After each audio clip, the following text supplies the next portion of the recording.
اتكلمنا في الفيديو اللي فات عن التحكم في دوران الحواف سواء عن طريق خصائص الشيب لايرز او عن طريق اضافه راوند كورنرز موديفاير، لكن ساعات بتقابلنا مشكله وهي اننا عايزين نتحكم في بعض الحواف بس ونسيب الحواف التانية، وحل المشكله دي موجود في الفيديو ده، فيلا بينا نبدا على طول.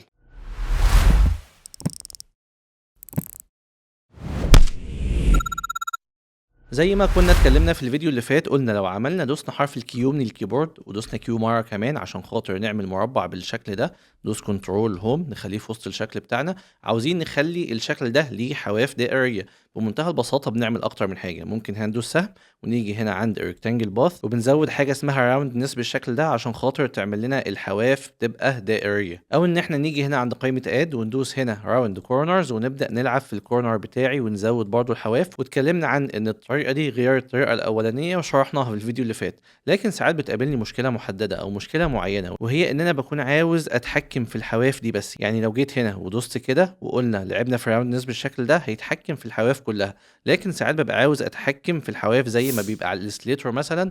لو جيت دوست حرف ال A بالشكل ده ودوست عليهم كلهم واتحكمت كده هيتحكم لي في الحواف كلها زي ما عملنا هناك.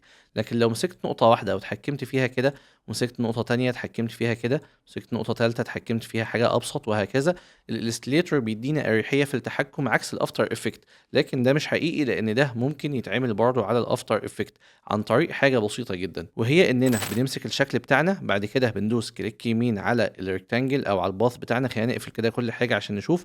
هدوس سهم كده واختار الباث بتاعي وادوس كليك يمين ايا كان الباص ده ايه.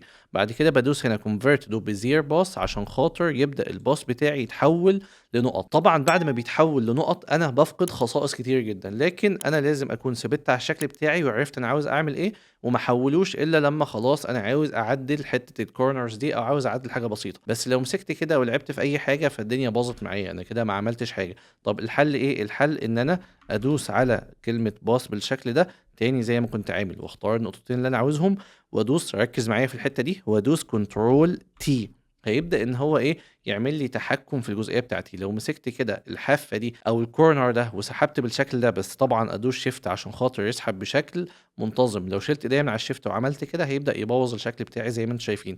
لا انا عاوز اتحكم بشكل منتظم، فممكن اجي هنا واروح مزود الحافه دي كده وانا دايس شيفت، بعد كده ادوس انتر، بعد كده امسك الاتنين دول كده وانا لسه في حرف الفي زي ما انا، وادوس كنترول تي، وبعد كده اروح مصغر الحواف دي. فبالتالي بقى عندي شكل متحكم في حوافه كلها. ممكن اجي هنا تاني ادوس كده واعمل كده وادوس كنترول تي والغي الحافه اللي موجوده هنا خالص تماما، يعني اقعد اصغرها لحد ما تختفي تماما.